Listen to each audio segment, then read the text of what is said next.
It was simply a triage call with my brothers, Eddie and Edward over at Ion Electric. These guys are building a nice, reputable business with big goals, and I know they're going to achieve them. You're going to want to hear this. We say there's 2 seasons in business: building equity and cashing in on equity. What do you think are the things that build equity? Think of like your house, right? What are the things that build equity in a business? Whether it's communicating with the customer, keeping them informed in the whole process. You don't want them to feel that they're left out of their own personal project, and what they're looking for.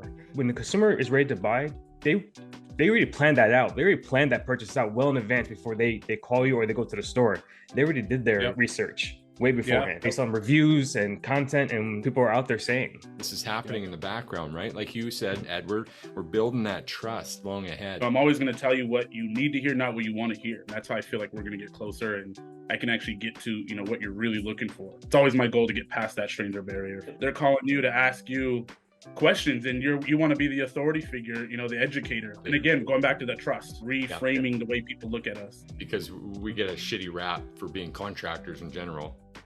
Engage in what? Engage in the conversation that's going on in their head, not yours. See, the problem with sales in general that I find is everyone preparing to go there and sell something is wrong. It's the wrong task. It's the wrong prerogative. It's the wrong goal.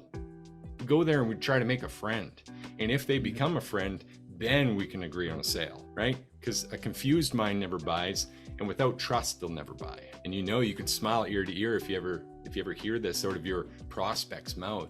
It's like you took the words right out of my mouth. Wow, you read my mind. You understand me, basically. Yeah, exactly, right? So what's the most important piece to engagement? Well, let me ask you guys this. What's the most important subject to any person? Their own vision, what they want. That's the most important to them. They don't really care even about your business. They care about what they're going to get out of it. And also they're going to get what they want. And this is something they're going to be creating memories with in this space. So whatever this project they're trying to do. That's more important than the actual electrical work.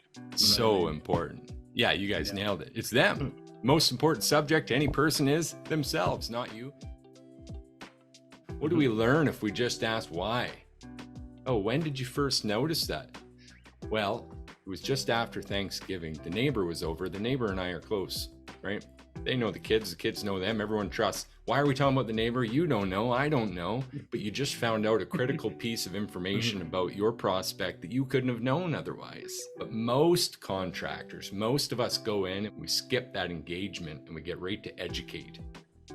Problem is, if they don't trust you, are they going to listen to the things you say?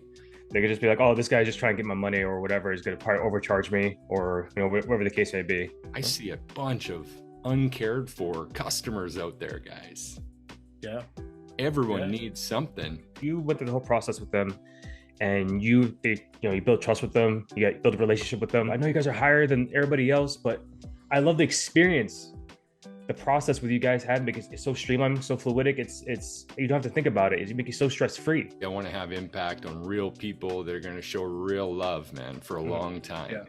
That's what I'm about, changing lives. If you're serving at that level, to actually bring people more knowledge, to bring them more safety, to bring them more code compliance, right? Well, it's the one thing, man. We always want to leave people better than we found them. You just care about the person. That'll get you a lot further. Absolutely.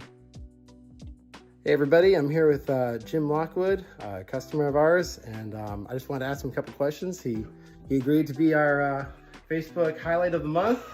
So first off, Jim, thank you for doing this. You're very welcome. It's been a real true pleasure working with you on this job. You're fantastic to work with and very communicative. It really helps us knowing, that we're giving you what you're looking for. What started all this? How did you, what kind of problems did you find to begin with that got you to call us? So I first moved into this house in December, and I had when we had our home inspection, they noticed some electrical problems, some problems with the wiring going downstairs, kitchen to the basement. There was something weird where you switch the light on, and then I couldn't. It wouldn't switch from both ends. I remember that. Yeah. Yes. Yeah, and I had to turn it on up top, and then I couldn't turn it off. You're gonna switch yours. I'm gonna switch mine. Oh snap! And we just proved it works.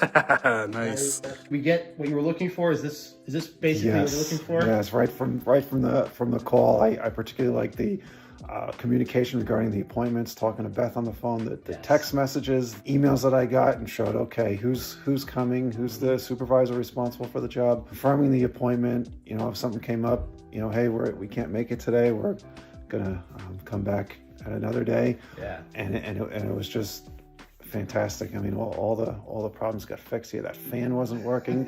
Yeah. The outside light wasn't working, Yep. and the big thing was putting the ceiling fans in the bedrooms. That's Believe true. it or not, this house had no ceiling fans when it was built, which I personally find hard to believe. Built in 1991. It's not like it was built in the 1920s.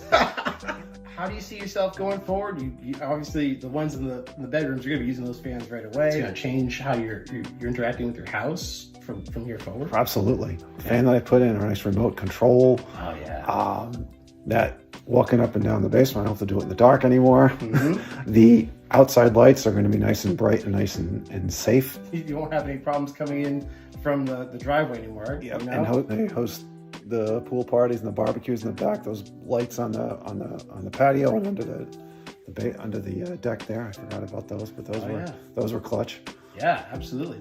Honestly, and it's a great backyard. You like to be able to use that, especially as the warm seasons are coming now. Exactly. It's gonna be just in time. Exactly. Well, I won't take all your time, Jim. I appreciate you answering our questions here. And everyone give Jim a round of applause. He did fantastic. Thank you and good night.